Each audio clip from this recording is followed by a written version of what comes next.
dan seluruh kelompok hanya dimodalkan lilin dan korek api saja yang mereka bawa masing-masing dari rumah.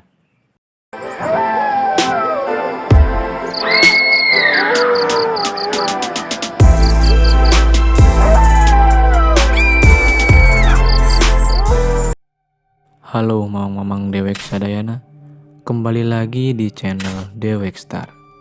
Buat kalian yang menyukai konten horor dan ingin memenuhi asupan horor kalian, gue saranin banget buat subscribe channel ini.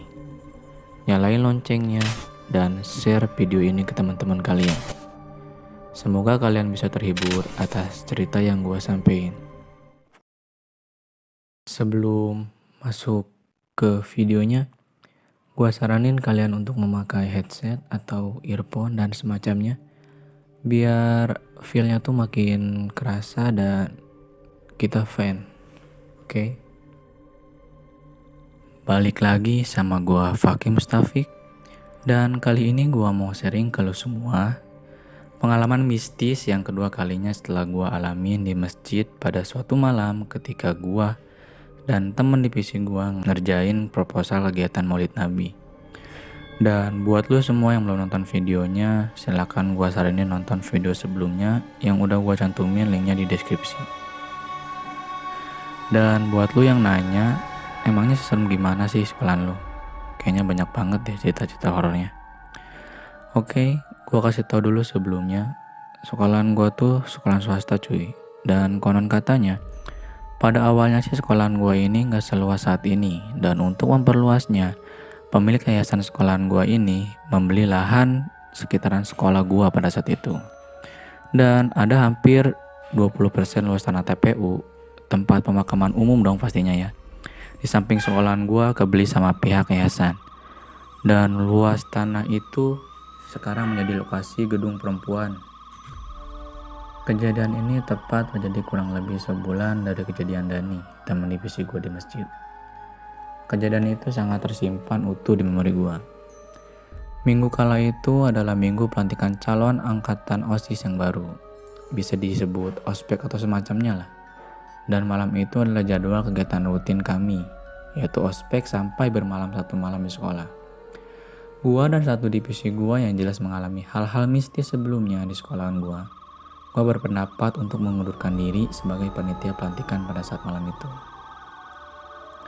Akan tetapi, ketua dan pembina OSIS gua gak ngizinin kalau harus satu divisi ngundurin diri. Dan akhirnya hanya Dani dan Fitri lah yang diizinkan untuk mengundurkan diri pada malam itu. Gua, Dimas, dan Ayu mau gak mau harus mengikuti pelantikan OSIS untuk angkatan yang baru pada malam itu. Walaupun jujur sih gue waktu itu masih takut banget cuy. Singkat cerita, hari itu pun tiba. Kami para panitia pun langsung mengumpulkan anak-anak mentor yang kami pegang masing-masing. Tentunya divisi gue memegang calon OSIS yang nantinya akan menjadi penerus divisi gue. Gue pun mengabsen seluruh anak mentor gue dan menginisialkan nama mereka menjadi satu deretan angka. Nisrina, kamu sebagai 1, dan kalian semua seterusnya ya. Bayu, kamu sebagai 2, Intan, kamu sebagai 3, Dava, kamu sebagai 4. Dan Kak Dimas ini nantinya akan sebagai 5. Dia bakalan di belakang ketika nanti kita jurit malam. Hal ini bertujuan ketika seksi jurit malam, kita sebagai panitia mudah untuk mengabsen mereka di saat pertengahan perjalanan nanti. Setelah sederetan acara, jurit malam pun tiba dan seluruh mentor menyiapkan anak-anak mentornya untuk berkeliling di lantai 2 gedung cewek pada pukul 11 malam. Dan gue udah ngasih tahu ke lo semua bahwa gedung cewek itu dulunya adalah bekas lahan tempat pemakaman umum yang lahannya sudah kebeli oleh pihak yayasan gue. Sebenarnya gedungnya gak terlalu serem sih, cuma untuk fasilitas jurit malam mungkin ya. Jadi semua lampu dimatikan oleh divisi acara.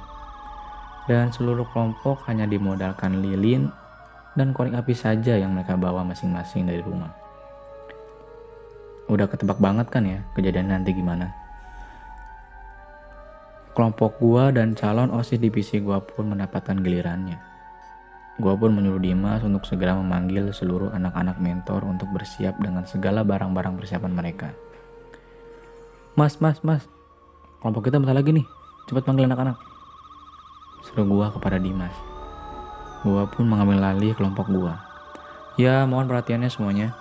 Abis kelompok dibisikan mentor Friska ini adalah giliran kita. Sok siapin dulu perlengkapan kalian, seru gua terhadap anak-anak mentor gua. Kelompok mentor Friska pun telah tiba dan nama gua pun sebagai ketua mentor dipanggil. Ya, kelompok mentornya Faki silakan menaiki tangga sebelah kanan gedung cewek. Ayo perlahan semuanya, bergerak, seru Pak Guntur. Buat lu yang belum tahu Pak Guntur siapa, boleh klik link yang ada di pojok kanan atas layar. Gua pun bergegas menyuruh anak-anak mentor gua untuk berdiri. Ya, semuanya berdiri. Kelompok gua pun bergegas naik melalui tangga sebelah kanan gedung cewek.